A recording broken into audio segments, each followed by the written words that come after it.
And as you see it now crest through the bottom of the clouds, you see what appears to be off in the distance a very large crater. And it seems to be kind of, well, the ship is being pulled down in that direction. You think? Psychic radiation. I'm feeling it. Do you think that was all in my head? I think it's on both of our heads. You hear from kind of the like back of your mind, please do not fight. And you kind of turn around and you Getting triggered. You see it's a very jarring sight.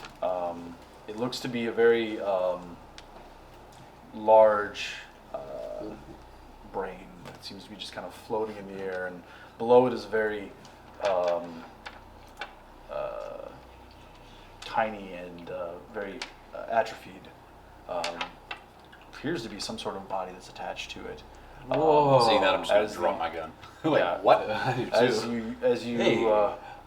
as you kind of stand there and you see the creature there, it seems to regard you as best it can without like facial features, but you hear kind of in the inside of your mind, similar to his telepathy, but on a much louder and more pronounced kind of scale. I know how to whisper. In my eyes. He's using his outdoor cyber voice. You just hear, please, we have much to discuss, but for your safety, and you suddenly feel like a lurch as your body gets suddenly very heavy, and you kind of you feel like as if you're just suddenly like supremely tired, and your faculties start to fade, and you just kind of Just get sleepy in here. slump onto the Just ground. sleepy in here. And with that, you kind of lose consciousness as you seem to fall into your own thoughts, and you, for the first time, remember things that you were having the hardest time trying to figure out. Clarifying more for you the vision that you had being dragged out the outside of Estuar. Skada being pulled, very bloodied face next to you. You see the same person that had hired you for the job at the Hive Market standing outside the city and turns without saying a word, points the gun at Skada's head. You see Skada go limp in the ground in front of the people that were holding him, and without another moment, you see the weapon level off at your face, and the lights go out. In your mind, Should I reflex? in your mind, you see the hallways that you were running through, and breaking through those doorways that led to outside, you turn and see the gun that had knocked you down. Yes, I do. But you still somehow retain consciousness, and the last vestiges of it, you see the rifle leveling off at your face, but then you feel yourself being pulled back into the room, and you hear the loud dark silence of the hallway being closed, being pulled back to where your memory originally came from, being thrown up on a table, and feeling the piercing blade that had been working on your body for hours and hours continue its work until you finally lose consciousness again. Peepers! And in that moment, you both kind of wake up, and you're in a singular circular room. There's no defining features.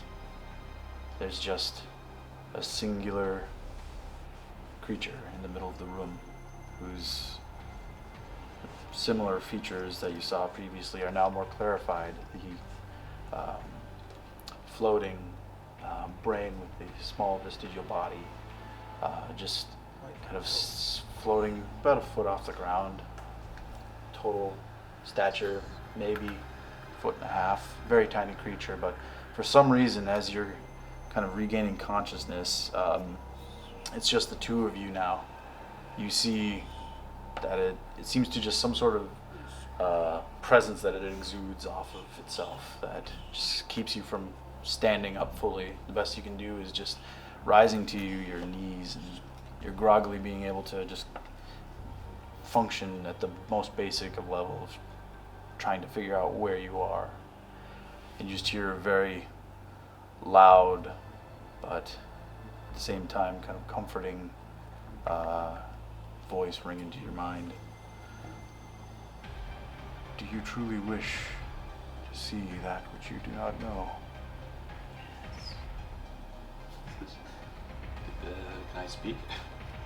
You feel like your physical features aren't working, but as the words try to kind of escape you, it seems like you're communicating in a similar fashion, but it's much more clarified than your kind of partial telepathy. It seems as if you're talking outside of yourself. I say yes. So, hey. I say yeah. And the figure seems to kind of turn in your direction. And I just say, yes, God, show me whatever you wish. Because I think I'm dead right now. Dead. Dead. Well, I'm dead. And the figure moves closer, floating in. That's creepy. You kind of, your instinct is to kind of lurch away, but the best you can do is just kind of like, you feel yourself move slightly, but you seem to be kind of frozen in place, your body. I feel funny. And as it moves kind of closer, the voice kind of comes back in. This is something you cannot return from. Think wisely on this. I'm in. I'm ready to ascend to the next plane.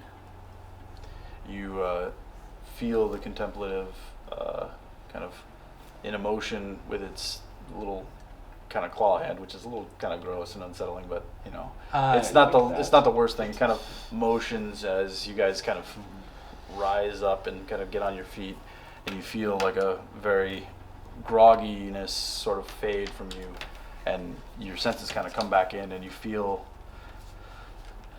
a very kind of cold atmosphere. It's air kind of very stale, but you hear all this kind of this slight buzzing in the back of your mind as one side of the sphere seems to, the wall just without seam opens up, and you see a large chamber beyond, and a walkway kind of fold up to the room that you are all in. So we can walk? And the contemplative floats in I front. try to float with them.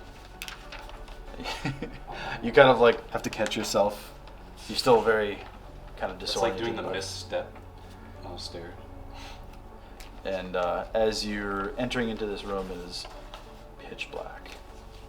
The only thing that kind of seems to be illuminated is the very slight bottoms of the edges of the pathway that you're walking along.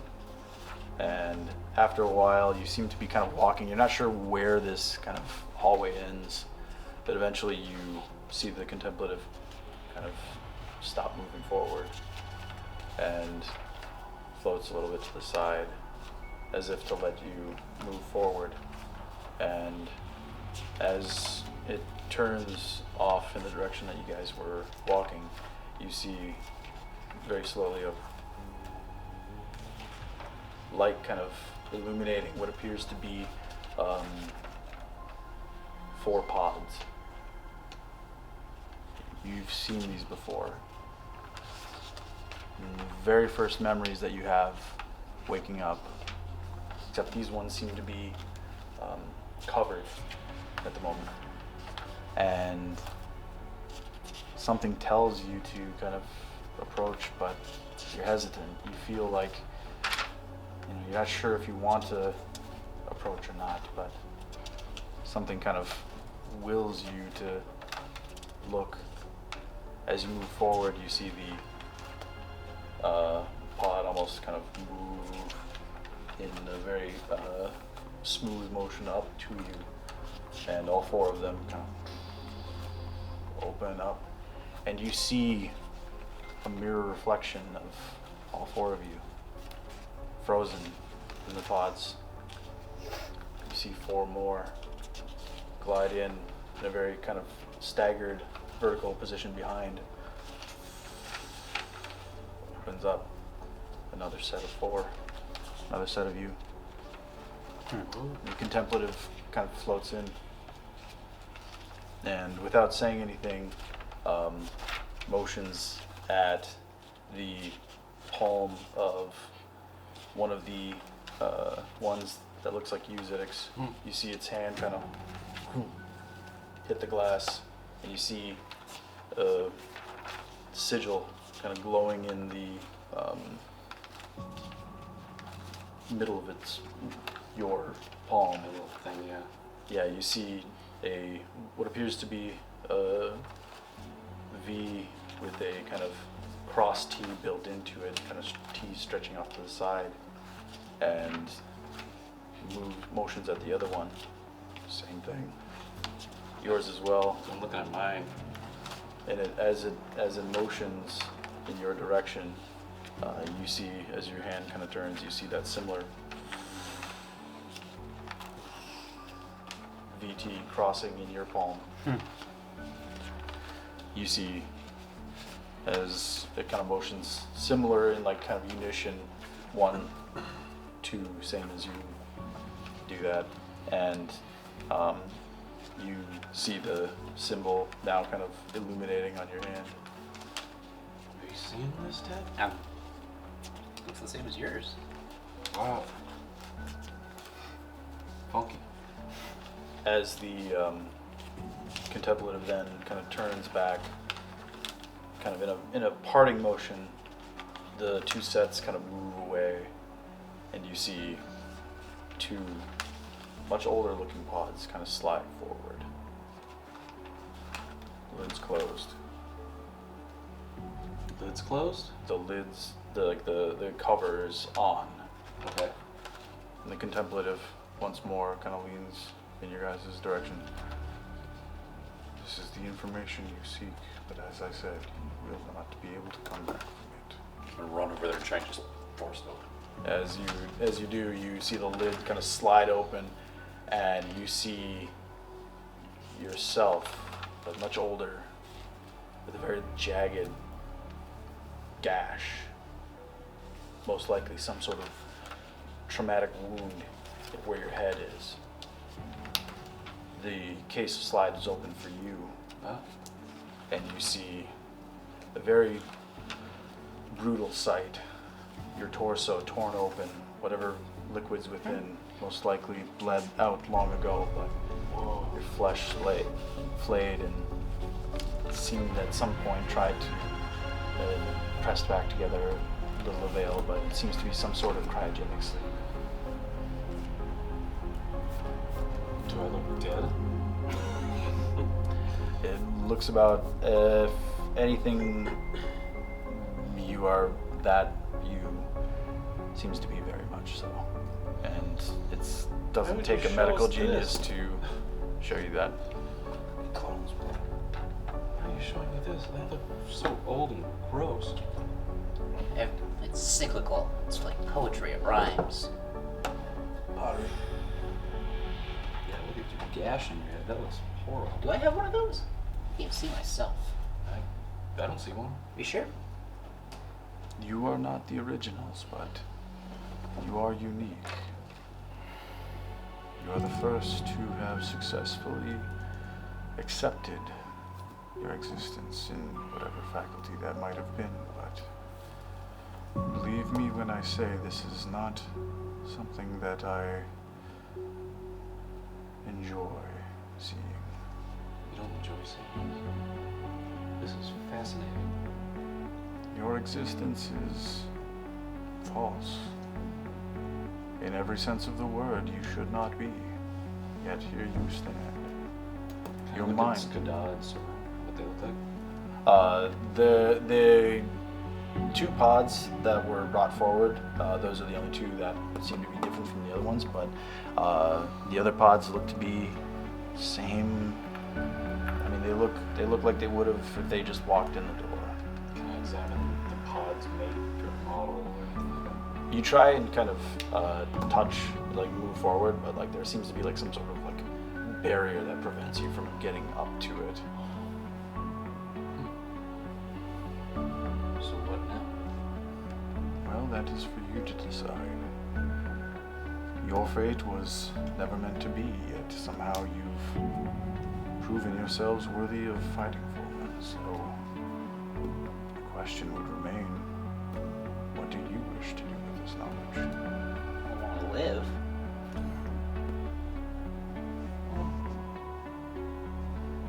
I kind of want to see what comes next.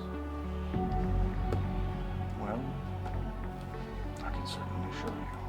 And the contemplative kind of motions for the cases to roll away, and the three of you walk back down the hallway, and the lights kind of fade as you guys are brought back into that same circular room in the wall, and then just darkness encompasses the room.